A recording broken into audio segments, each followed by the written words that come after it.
Many years ago, there was a man by the name of Monty Roberts. True story. And I say true story because, not because the rest that I tell you are lies, but because as I get towards the end of this story, you may not believe that it actually happened. It really did, okay? But several years ago, Monty Roberts invited several of his friends over to his home for dinner. And after dinner, as they sat around the table having conversation, he said to them, he said, I'd like to tell all of you a story. He said, the story is about a young man who grew up the son of an itinerant horse trainer. His father trained horses for wealthy people. And in order to do that, they had to go to the horses. They had to go to where these people kept their horses to train them. So therefore, they had to move. They were itinerant. They moved from place to place. And this young man, because his father had to switch places as he went from one place to another to train a different horse, sometimes this young man changed schools 3 times in a school year. And so you can imagine that with so little consistency in his educational life, the young man hadn't really done that well in school.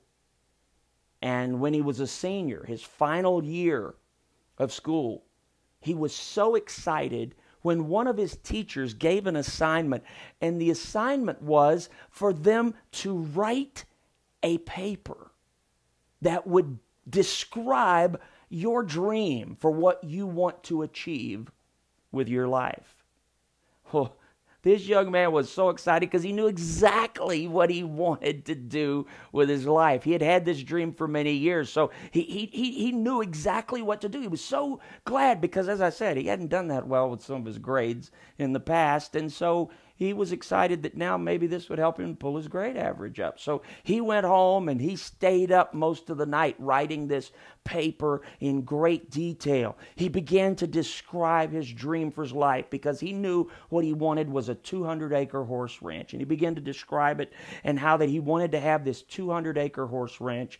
And in fact, he even pulled out a sheet of paper and began to draw the ranch, the 200-acre horse ranch, how he wanted to have this winding roadway that would come up in between those white split rail fences and the beautiful horses running along both sides of the road as you're driving up the roadway to the ranch house where he would live.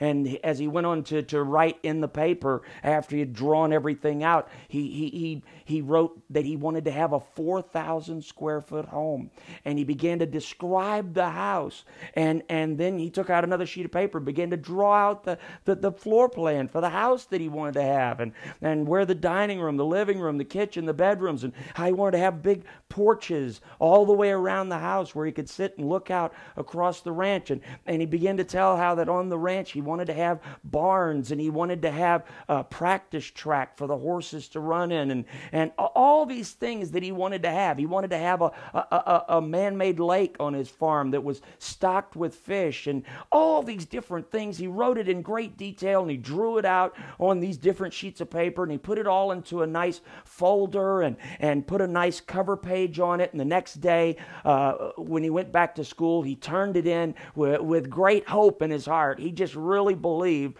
that he was going to get a good grade for this report. And of course, it took several days for the teacher to read through all of these different essays and to grade them and turn them back to the students. And the day came when the teacher finally said, now it's time for me to pass out your essays, your reports, and this will go for a good portion of your grade for this school year.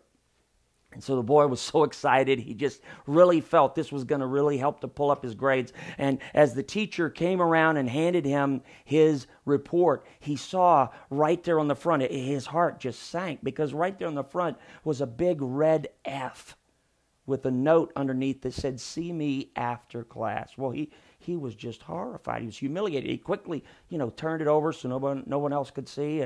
And at the end of the class, he waited for all the other students to file out. And then after everyone had left the classroom, he went up to the teacher with his head hung low, and he said, I don't understand. I don't know what I did wrong. Did I use the wrong sentence structure, the wrong grammatical structure for my writing? Did I misspell words? The teacher said, no, all of that was fine. You did very well with that. He said, well, then what did I do wrong? Why did I get an F? The teacher looked at him and said very simply, this is not a realistic dream. There is no way you could possibly achieve this dream. And the boy looked confused. The teacher said, do you have any idea what it would cost for 200 acres of land that would be the right kind of land for a horse ranch? And then once you buy the land, to then have everything laid out the way you drew it out here with the man-made lake and a 4,000 square foot home. Do you realize most people live their entire lives and never have a home that size? 4,000 square foot home and the 200-acre horse ranch. And then imagine what it would cost you to have the horses. And then the people you'd have to hire to train them, and the veterinary care, and all the things it would take the ranch hands to help you to run that ranch. There is no way. The teacher said, look at you. You don't even have your own home. You live in rented rooms your whole life. Your father goes from town to town training horses for other people, and you live in rented rooms and change schools throughout the year following your dad as he goes to work for other. You've never even had your own home, and here you think you're going to have a house bigger than most people ever have on 200 acres with all these horses. No possible way you could do that. And the boy said, well, I really, really need a good grade. Is there anything that I could possibly do to get a better grade than this F? And the teacher said, yes, I'll reconsider if you will take this home and rewrite it with a more realistic dream, something that actually you could achieve. So the boy went home dejected. He stayed up all night. The next day he went to school and went to his teacher before class and handed the teacher a folder with an essay in it. And the teacher opened it and looked at the essay and said, is this some kind of joke? And the boy said, no, why do you ask? The teacher said, because this is the same one I gave back to you yesterday. That's my red F right there on the front page. The boy said, yes, teacher, I stayed up all night trying to think of what to do. But he said, I made a decision. You can keep your F and I'll keep my dream.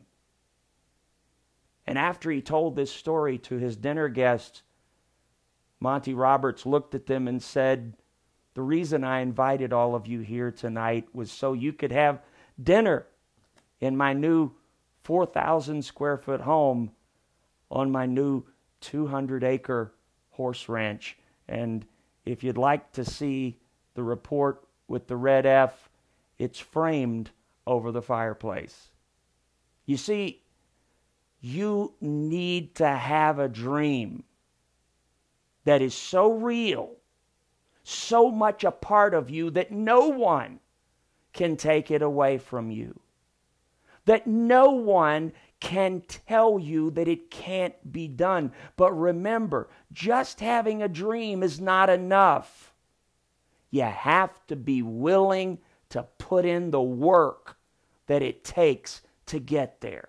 Just having a dream doesn't entitle you to having the ranch, the home, the horses. No, you got to put in the work. But if you can say two things, if you can say these two things, nothing can stop you from succeeding. If you can say, I've got a dream and I'm not lazy. If you can say those two things, then nothing can stop you from achieving your dream.